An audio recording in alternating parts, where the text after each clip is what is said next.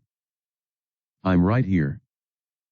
Upon hearing what felt like taunts, Dagon roared, sending mighty waves of power crashing into the air around him. It kicked the air behind it and charged towards Ray like an unstoppable meteor. However, as soon as Ray slightly raised his hand, Dagon ceased motion almost as if he was stuck in a single frame of time. No. That wasn't right. Interesting. So if I keep swapping out zones using my domain, I can create a seemingly infinite distance between myself and you. It's the weirdness of space, but what are you going to do now? You can't reach me, R.I. Grrrr. Dagon's null art burned even brighter as its silver scales shattered apart, revealing a muscled mass of pure white skin. It broke through the seemingly infinite distance, bypassing what should have been impossible. All of this was simply due to its ability to nullify the effects of Ray's skills. I see. No good, huh? Boom. As Dagon crashed on the ground where Ray was supposed to be, the lad was already floating in the air, his arms stretched forward as he stared down at Dagon with cold eyes. Maybe if I master it a little more. Or if I have better stats. That won't happen again. Dagon growled in desperation, raising its head up as it opened its large maw, preparing to fire an intense blast at Ray. You know. It's funny. Boom. The azure blast was sent forth, causing everything around to vibrate at an abnormal rate. Dagon began to sink into the collapsing earth, as it was unable to handle the full feedback of the power the beast exuded. Still, even with such an overwhelming output, the barrier that surrounded Ray was able to fully deflect it. I used to look at you with fear and horror. The pain and despair from back then. Why don't I feel any of it?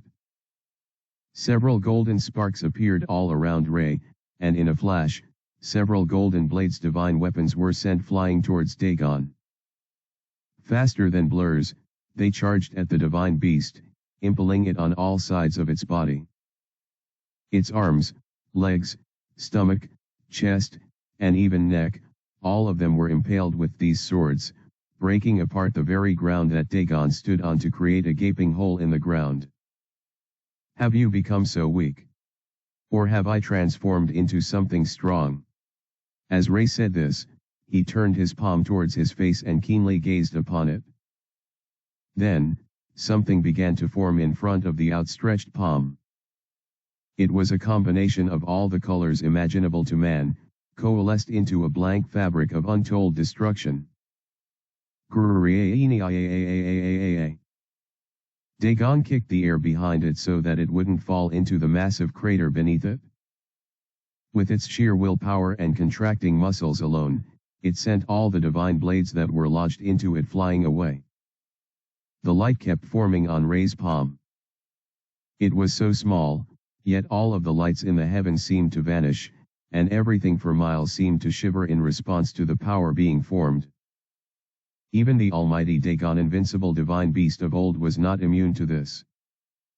Its instincts, which had told it several times to kill Ray and everything in sight, began to say something else. Run. Run as fast as you can. Dagon obeyed its instincts and began to flee. Like a wild beast of the forest, it went on all fours and began to run away. Its claws scratched the surface of the earth, creating marks that propelled it even further away from the enemy. Tamer. Kill the tamer and escape. Dagon made its way to the royal estate, hoping to eliminate the tamer and undo its summoning. How it knew that was immaterial. It was all instinct. The moment it leaped forward, hoping to swiftly accomplish its mission, a figure was already waiting for him ahead.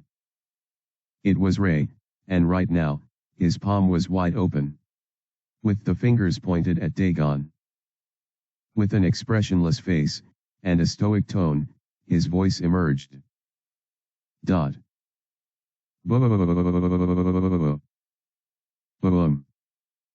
Asterisk. Asterisk. Asterisk. Thanks for reading. Well, this was yet another long chapter. Sorry for the info dumps, but I hope it was somehow useful to help you all understand. With this, the fight is over. Or is it? Chapter 542, The Moments Before. Alicia slowly opened her eyes. Everything was so loud, and the world seemed to be collapsing on itself. As everything trembled and rumbled, she was slowly pulled out of deep slumber. Casting her blurry gaze to the darkened sky above, she was met with a bombardment of voices from all her classmates and teachers. Alicia. You're up, Alicia. Are you fine, Alicia? Take it easy. How do you feel? She remained still despite being overwhelmed by all of these questions.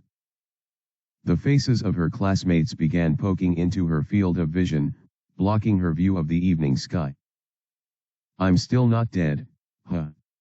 Her thoughts trailed as she tiredly blinked, fighting back the urge to cry once again. I know you're just waking up, but I need to ask you something. Adonis' voice echoed in the air as he drew closer.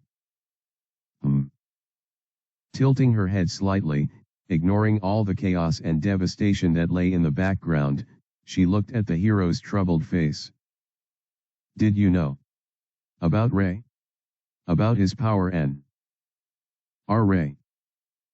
Painful memories began to surface, and she began to feel the urge to close her eyes once again, perhaps forget all about what she knew. What had just happened? Our Ray is. Boom. A sudden explosion caused everything to tremble, and the grounds ominously shook, causing everyone who was standing to fall straight to the roughened ground. Again. Someone in the crowd muttered. That one seemed a bit closer than last time, don't you think? I'm scared. I'm so scared. As everyone among the audience gave mixed responses, Adonis sighed and looked at the two strongest denizens of the alliance. Brutus and Luciel returned H's gaze, and their expressions oozed concern as well. Are you sure we shouldn't retreat to the bunker? It'll be much safer there than to stay out in the open like this. I'm sure the counselors are already there. Adonis sighed and shook his head.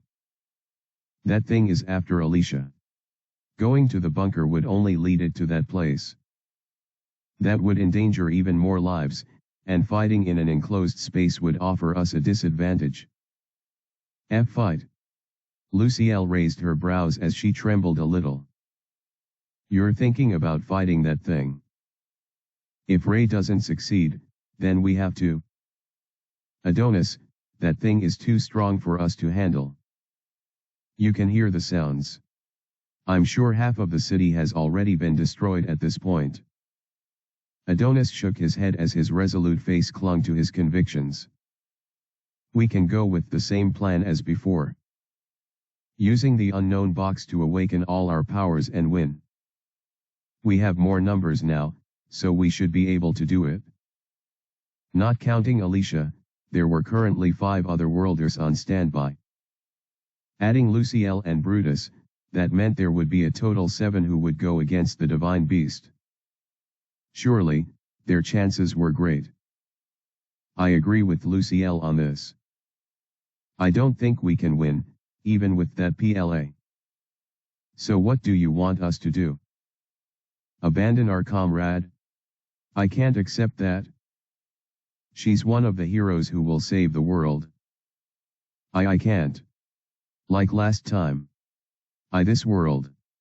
For the first time ever, Adonis was seen stuttering. His charisma seemed to evaporate into thin air as an obsessive air surrounded him. With widened eyes, he seemed to plead his case. Many who saw this were shook to their core. The response he gave caused the faces of the group to grow downcast. Some might have thought to abandon Alicia and simply save their own skins in the bunker, but no one was bold enough to make the suggestion. Still, it seemed to be a much more feasible plan than fighting the monstrosity that was Dagon. That thing killed the Dragon Lord very easily. It eliminated 2 other dragons with just about the same level of ease, the same ones you were struggling with not too long ago. Luciel said with a stern sigh. Back then we didn't have. Ray or Relix, however you put it, has displayed a lot of skills and abilities from what I am told. If none of those have been effective on this creature, I don't see what we can do even if we end up unlocking the full potential of our skills. Luciel, listen. That's not even discounting the curse that you mentioned earlier. The duration of this upgrade is also something that bothers me. All in all, Adonis, I do not think this is a good plan. Luciel moved closer to the trembling hero and placed her hand on his shoulder. I know you want to save everyone. I admire that about you. But that won't be possible this time. As she uttered those words with a sad smile, her crimson eyes glistened with sincerity. She spoke from her heart, and those words seemed to break down the walls that Adonis raised. But there's no other. Don't be so quick to judge. There could be a solution. She winked at him, removing her hand from his shoulder as she went back to Brutus' side. What do you? Give us the box. Everyone else should go to the bunker for safety. I'll use a spell to transport Alicia somewhere far away. Out of the reach of the thing. Out of everyone present, only Lucielle could use spatial magic. The scale at which she could use it, however, was limited. If she had, she could achieve a long-distance teleportation spell, one that was untraceable too. It might take some time, but Brutus can protect me in that case. Even if it's for a few seconds. The sooner we start, the safer it'll be for all of us. With that plan, only the head warrior and grand mage would be in danger. Plus, if they hurried, then they could also go to the bunker. It's a good plan, isn't it? Lucielle smiled brightly. Of course, she would have to bear the brunt of the curse. Whatever the effect would be, but at the very least, the casualties would be minimized. Only the Grand Mage would have to suffer. Asterisk. Asterisk. Asterisk. Thanks for reading. Chapter 543, Singularity. All the other worlders were reluctant to accept Lucille's solution, but based on the circumstances and the thought of the greater good, not to talk of their innate desire for self-preservation, they had no choice but to agree. Only Adonis seemed the most hesitant at the idea, but even he seemed like he would cave in. I think this is the best option at the moment. Lucielle was about to say more, perhaps final words to convince the hero, but was interrupted. You guys. Alicia's low voice caused everyone to slowly look at her. What they saw caused their eyes to widen and their expressions to morph into that of horror. They had considered a couple of outcomes, but not this. You're ignoring the most obvious and effective strategy. Alicia was holding a dagger, her two hands trembling as she placed it dangerously close to her neck. She was breathing very heavily, and perspiration glistened on her soft skin. Still, the resolute gaze she gave made it clear she wasn't messing around. Let me just die. Everything will be over once that happens. Adonis was the first to speak, taking a step forward as he yelled at the top of his lungs. Alicia, Dawn. Whoosh. All of a sudden, a dark shadow was cast on the group, the shape of a monster. No one was fast enough to see it, since their eyes were on her, but since her gaze was high above, she could witness the emergence of the beast. The divine beast had returned. And it desired her life. Fear captured her as she witnessed the horrifying beast. It looked a lot taller and more brutal than ever before. Its pure white flesh and incredible muscles seemed to swallow up the entire sky. The beast lacked eyes, but she could tell that it was looking straight at her. Its two claws were outstretched as it leaped in her direction, though it was still high up in the sky. Once it began its descent, it was all over. Alicia knew, at that moment, that her life had come to an end. Her weak hands let go of the blade, and she awaited the brutal end that she felt was deserving. How many people have suffered? Have died, because of me.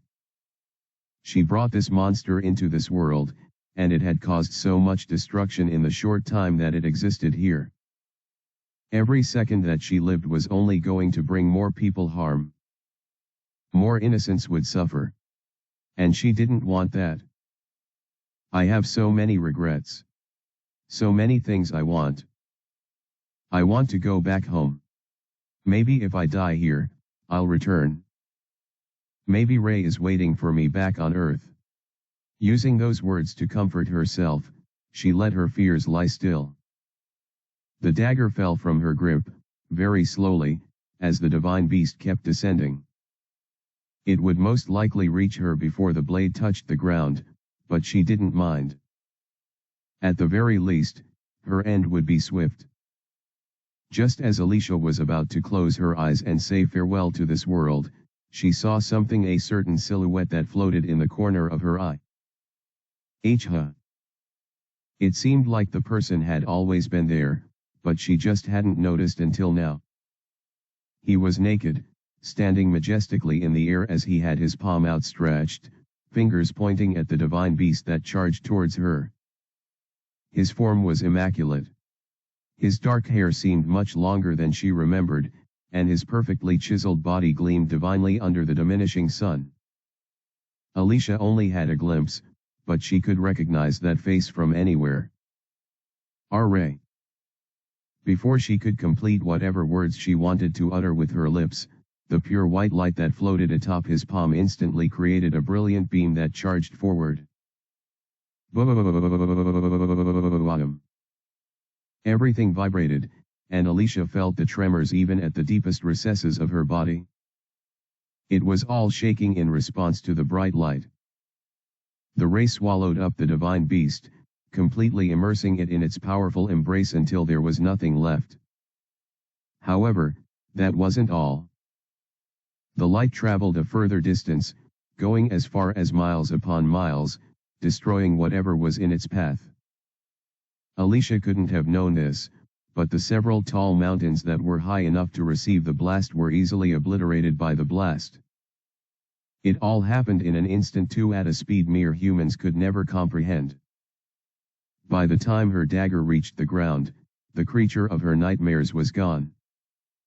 It had been eviscerated in totality. Is that you? Ray? Yeah. That's Ray. He's alive. Someone said beside her, but everything was getting too blurry to make it out. He was Relix all along. Can you believe it?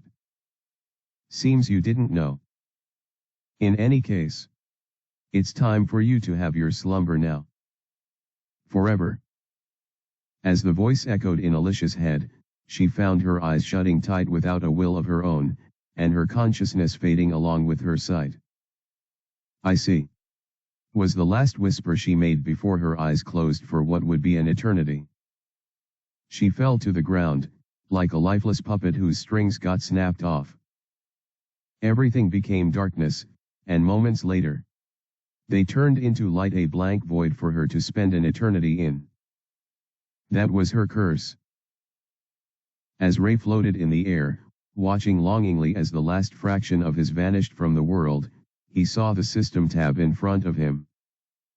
Despite seeing this, he felt no surge of excitement. He felt it was only natural, considering all that had just happened. All he just had to suffer. Class details. He muttered, his expression still as stoic as ever. Name singularity. Tir es tir. Cause you have done the impossible, defying the balance of this world and forever changing its nature. Your existence is an aberration, and your power has reached a frightening degree. This world's very fabric is forever altered by your existence. 50 plus subsequent stat points for every level up. Perfect resistance to appraisal and any other ability of the sort. Equalizer effect can be activated. Immunity to curses or all ailments and negative status conditions in the world. Soul preservation is in effect. Nothing in this world can kill you, as the world itself offers you guardianship. Effect can now be available to you. The usual exhilaration that Ray would normally have had completely vanished. He simply stared straight at the screen and read its contents word for word. So I can't die, huh? How convenient. Ray could only wonder why this was given to him. If only he had something that would allow those around him not to die. Perhaps that would have been a lot more helpful. Those around me. Ray's eyes popped wide open as he looked beneath him to see his allies huddled together, surrounding Alicia's unconscious body. Alicia. Too many changes have occurred within you, so time is needed for full acclimation. And no. I have to. Powerlessness once again took over Ray's body, and he found himself descending to the ground. Asterisk. Asterisk. Asterisk. Thanks for reading. Chapter 544, Assignment of Tasks. As the sun dipped below the horizon, casting hues of orange and pink across the sky, the once magnificent capital city lay in ruins. The towering spires that once touched the clouds now crumbled, their jagged edges silhouetted against the fading light. Smoke still billowed from the wreckage, carrying the acrid scent of destruction through the air. Amidst the devastation, a figure descended from the sky with a grace that belied the exhaustion evident in every movement. Ray, his naked figure cloaked in nothing but remnants of his energy, descended slowly, almost as if defying gravity itself. His breath came in ragged gasps, each step a struggle against the weight of fatigue and desperation. He tried to cling onto consciousness, all to no avail. However, as he neared the earth, his eyes about to close shut forever, he felt a presence suddenly envelope him, and two warm hands suddenly grabbed a hold of him. As the hands held him, the rest of his descent was smooth. He felt no pressure, no weight, and no pain. It was a sweet flow that caused him to smile a little. After all, he knew who had just showed up. "Good job, Master." The voice echoed in his ears, and as Ray managed to pry his eyes open, he caught a blurry glimpse of the red-haired man in the suit. "Ader," he murmured, unable to finish the rest of his words. Thankfully, thanks to their bond, there was no need for unnecessary conversation between the two of them. "I understand, Master." The fleeting voice sounded gentle and understanding. Ray's smile deepened as he finally shut his eyes, feeling himself slip into the inevitable darkness that awaited him. "Leave the rest to me." After that, everything went blank for Ray. As Ader gracefully held Ray in his arms, cuddling him as one would a child, he landed on the ground, his black shoes clacking against the hard, damaged ground. His ebony skin gleamed under the darkening sky, and his handsome face seemed forlorn. He kept looking at his sleeping master, complicated emotions playing all over his face. "Forgive my incompetence, Master. I should have arrived much sooner," he whispered, though his voice wasn't all melancholic.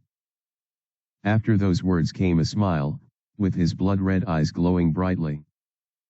"You exceeded my expectations, though. I didn't think you could, but you actually managed to beat that thing."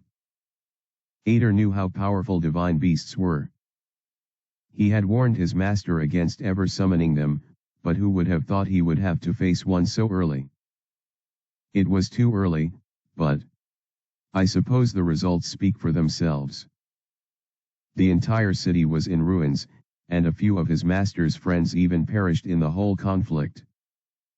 The arrival of the dragons was inevitable, but it was surprising to see them arrive so soon. What a blunder on my part. It seems I was too focused on the bigger picture that I forgot to ask Master about little details like these. Ader made a deep sigh, releasing steamy breaths from his lips as he once again looked at the sleeping Ray.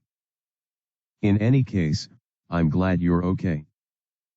Once he was done engaging in his sentiment, he cast his gaze on the humans who were a distance from his position and were approaching him at a cautious pace. A disappointing bunch. As he observed them, he noticed the sleeping Alicia. She was being carried by Brutus, while the rest huddled together, with Adonis leading the march as they neared him. "That girl. She's been cursed, huh?" "Who are why?" Adonis quickly spoke up, but before he could say any more, Ader raised his hand and stopped any further words from being uttered. "There's no time for squabbles. Master has left me in charge of you all, so you'll listen to all my commands and act accordingly." Surprised gasps filled the faces of those he addressed, but Ader's calm face didn't display any form of emotion. He was neither intimidated, neither was he condescending.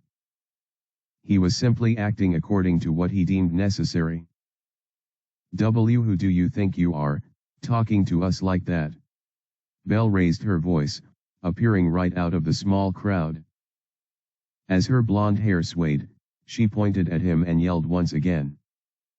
"Let Ray go. And introduce yourself." "Oh? How pathetic must you be to have forgotten so easily? Humans are indeed very fickle, aren't they? As he said this, Belle shivered slightly.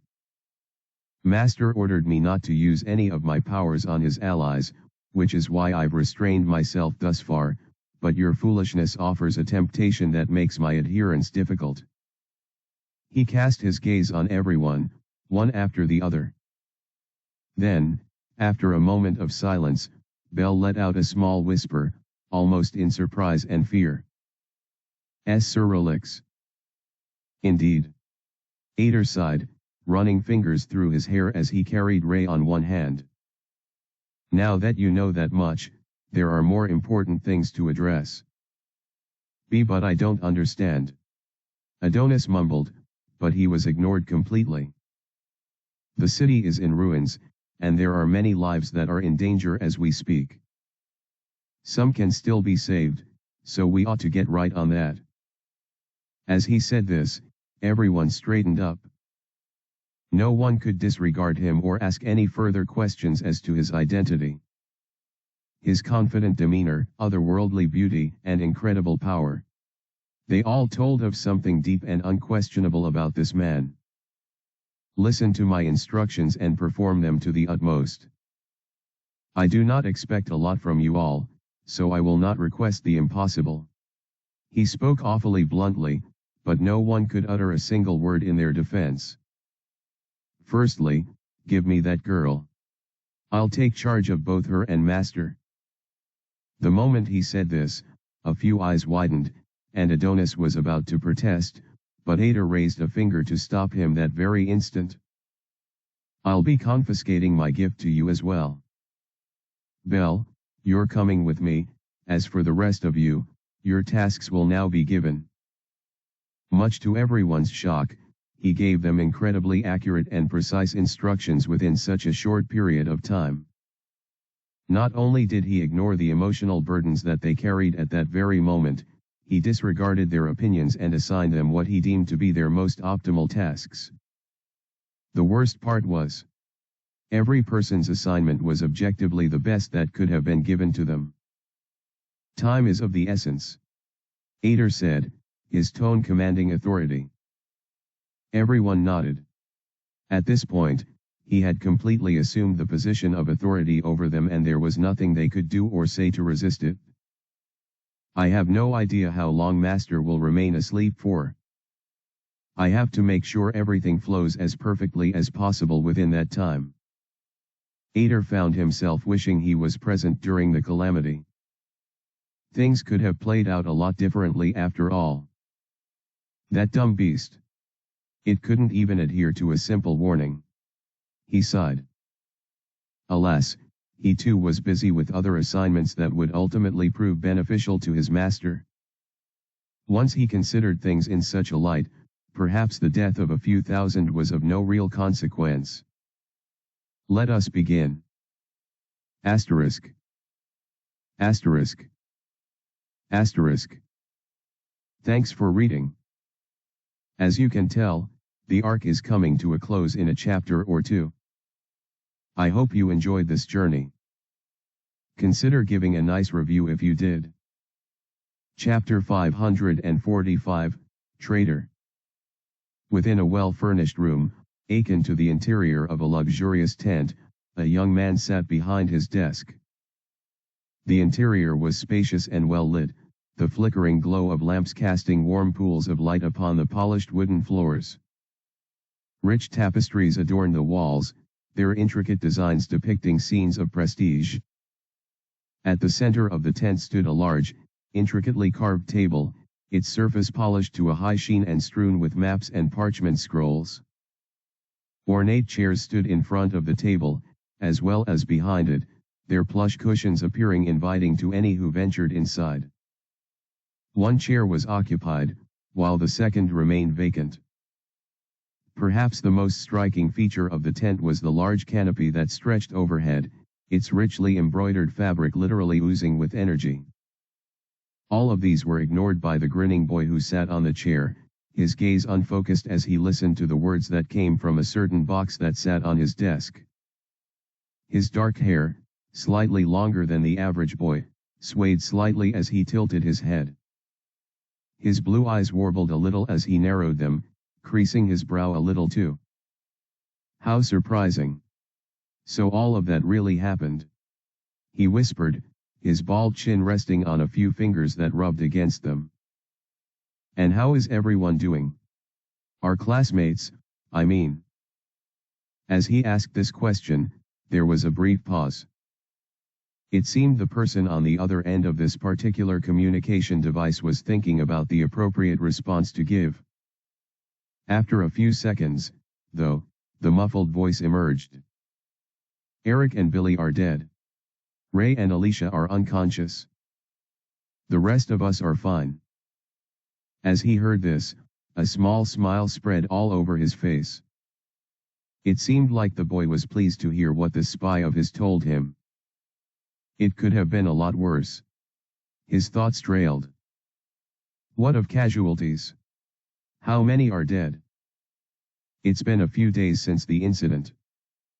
We calculated that about 10,000 people died. That's nearly 10% of the total population. That's not even counting the many who are severely injured. Okay, that's enough. The dark-haired boy sighed, a hand on his forehead as he closed his eyes. His smile disappeared, and he nodded slowly. Well, I'm glad you're fine. Sorry about your... It's fine. More importantly, what about what I told you? About Ray being relics. Ah, that. The boy said, barely seeming fazed by what he heard. Yeah, it's quite a surprise. His expression seemed to say the opposite of what he uttered, and it seemed the one at the other end realized that. Did you already know?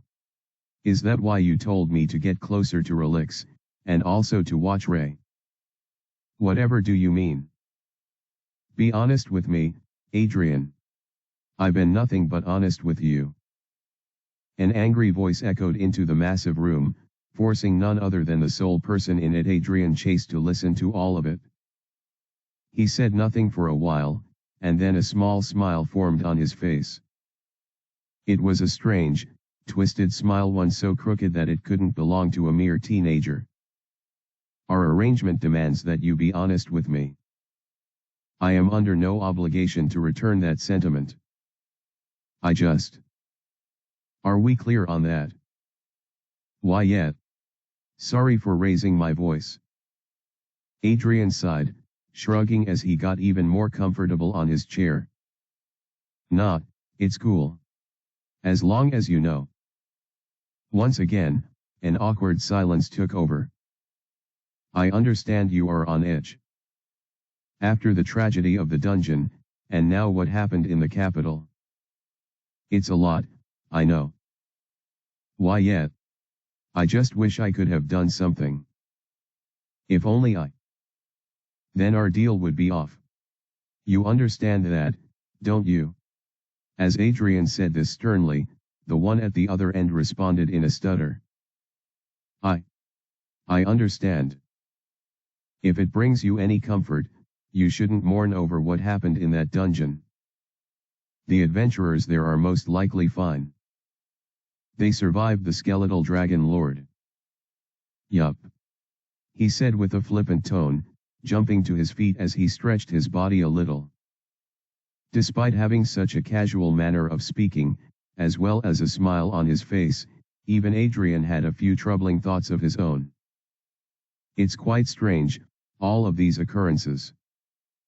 Narrowing his gaze while rubbing his chin once again, he began having an inner discussion with himself. After my business here was concluded, I planned on going to the Adventurer's City, specifically there for my next step. I even wanted to use Jet as my name, since it's reminiscent of the strongest adventurer there. It came as a surprise that someone with the same name had beat him to it. This Jet character even had a partner named Lux, and they both caused quite the stir in the conquest of the Grand Calamity class dungeon. It's so confusing. I have so many questions. Why did Adonis refer to them as dragon spies? What was the goal of Jet and Lux in the dungeon?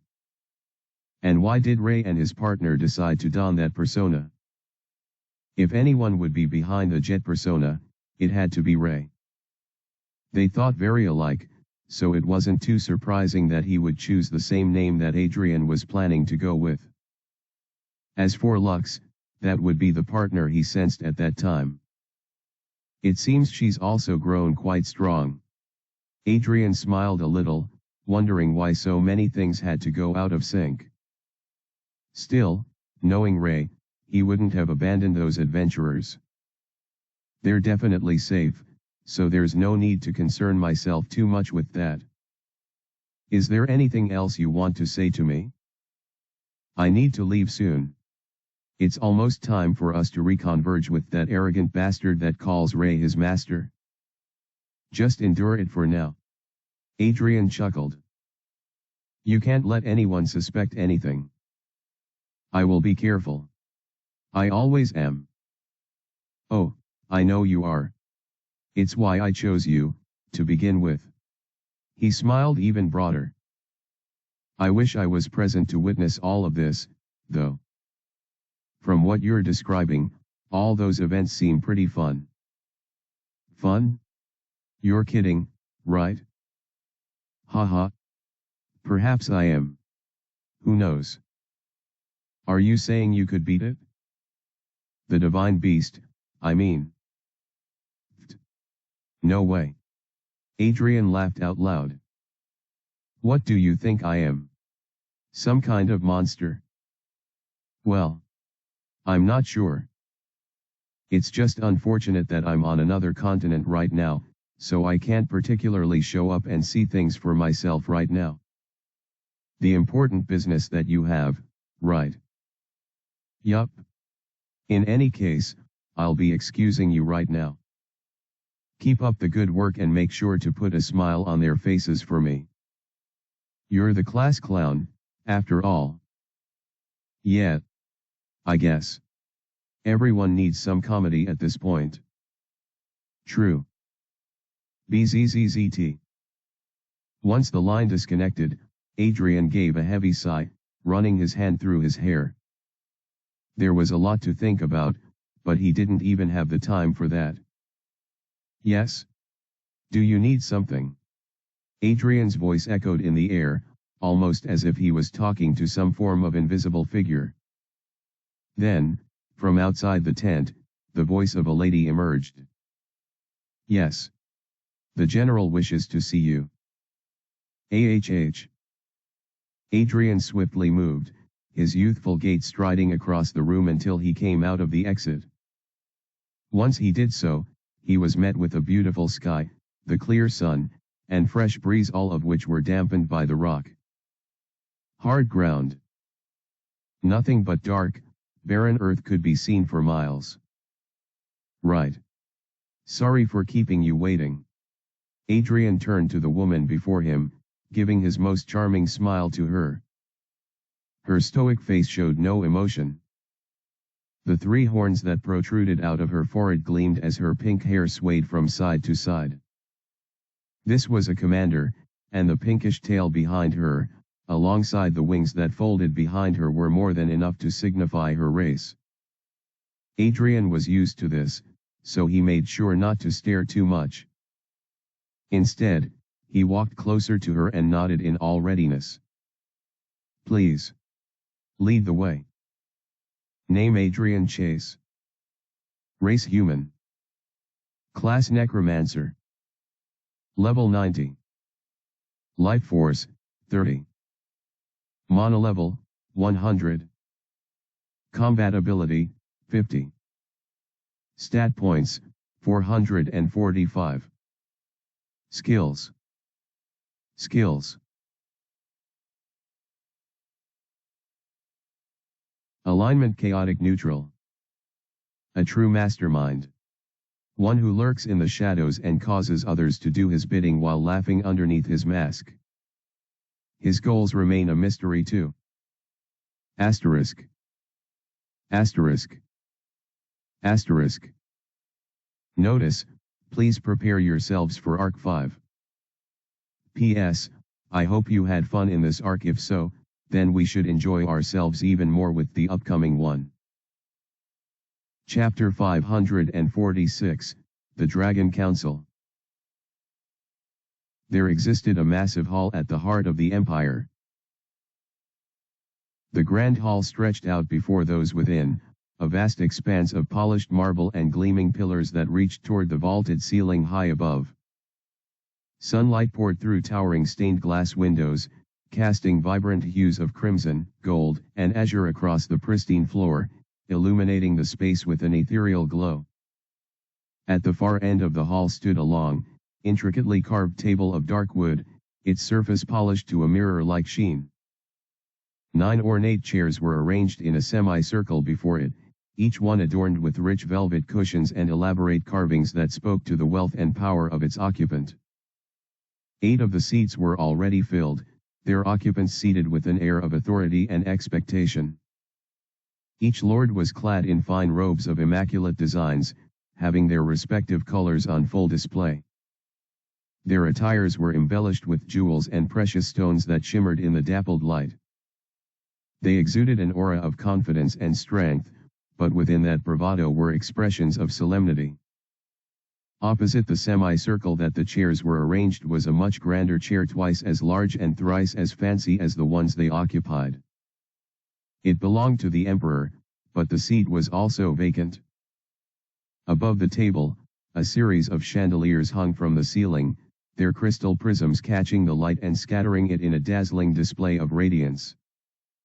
The air was filled with the soft murmur of conversation, punctuated by the occasional grunts or chuckles from the lips of the lords.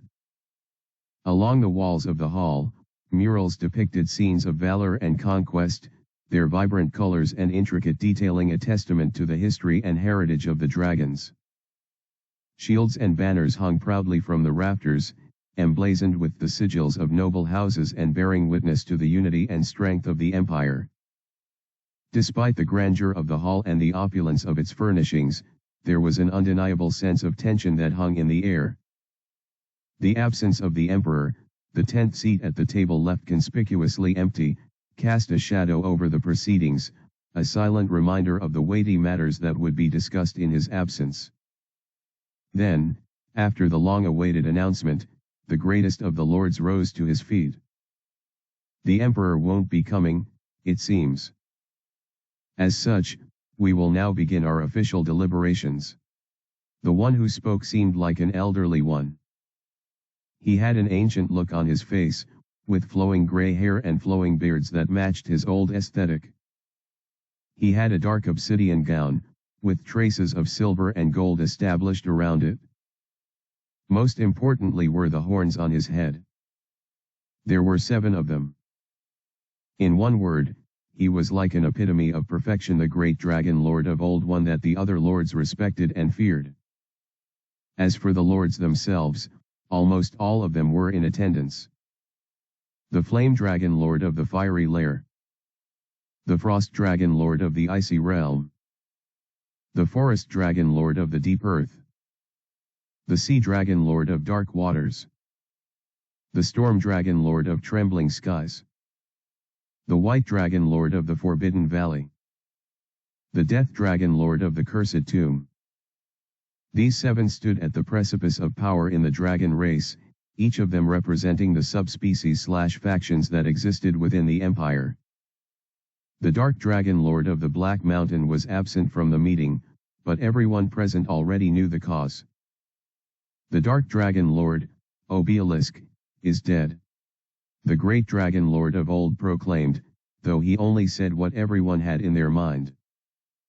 This council meeting is to discuss about it, as well as other matters. As one would expect, there were several reactions amongst the dragon lords.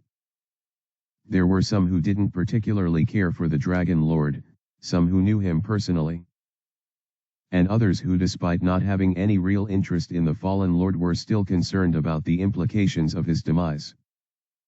What I don't understand is why the emperor ordered us to reduce the intensity of attacks on the human civilization. We've reduced the number of newts and soldiers that we send there, and it's honestly a bit mind-boggling. the forest dragon said with a sigh. His gruff tone echoed with dissatisfaction, and his youthful face didn't match the rough personality he displayed. I was going to ask the Emperor about that particular matter today, but it seems he chose not to come. The Storm Dragon Lord sighed and shook his head. He had a more composed appearance, appearing like a gentleman with dark purple, blue, and white designs on his regal robe.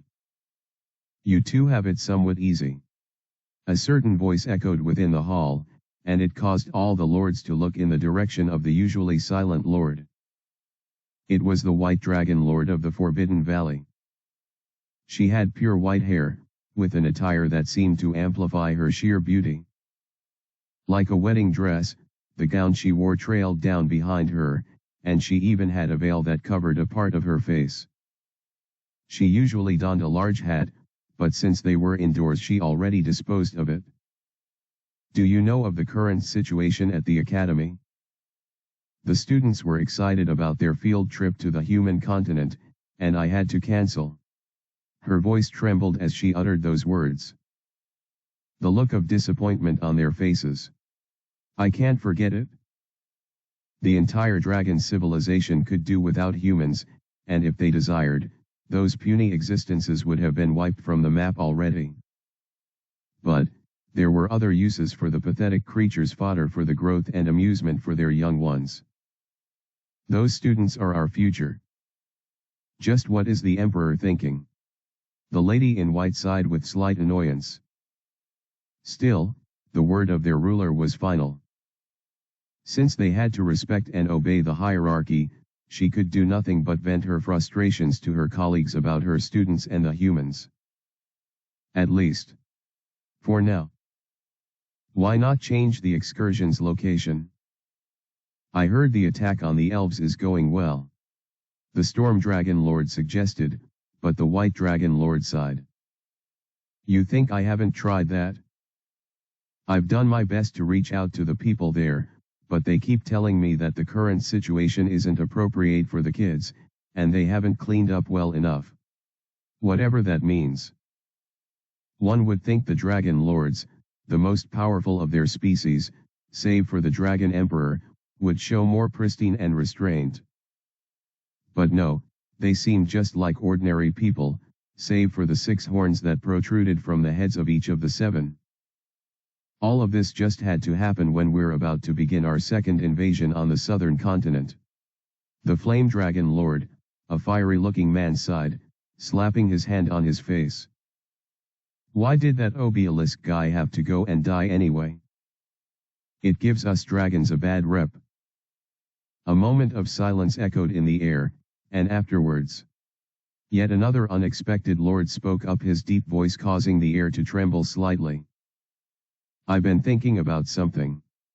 These words were uttered by the Death Dragon Lord of the Cursed Tomb.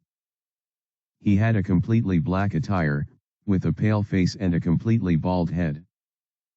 A hood would normally cover his face, but since this was a meeting, he had his face exposed.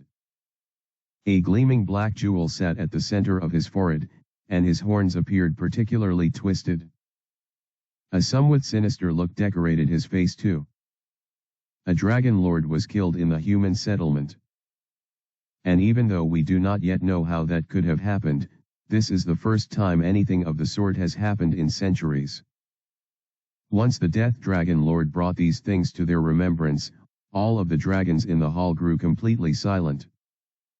They stared at him, some now just coming to the realization of what his words meant. Humans. Elves. Fairies. Dwarves. Giants. None of them have managed to display that level of resistance to us before. Well, until now. This sets a bad precedent, an ominous one in fact. Surely, all the lords recognized this to some level, which was why there was a growing agitation and confusion towards the decision of the Emperor regarding the humans. According to his decree, the Dragon Lords were not to step foot in the western continent, and they were also not to send more than 2 of their direct subordinates to attack. Finally, the capital was off limits when it came to assault.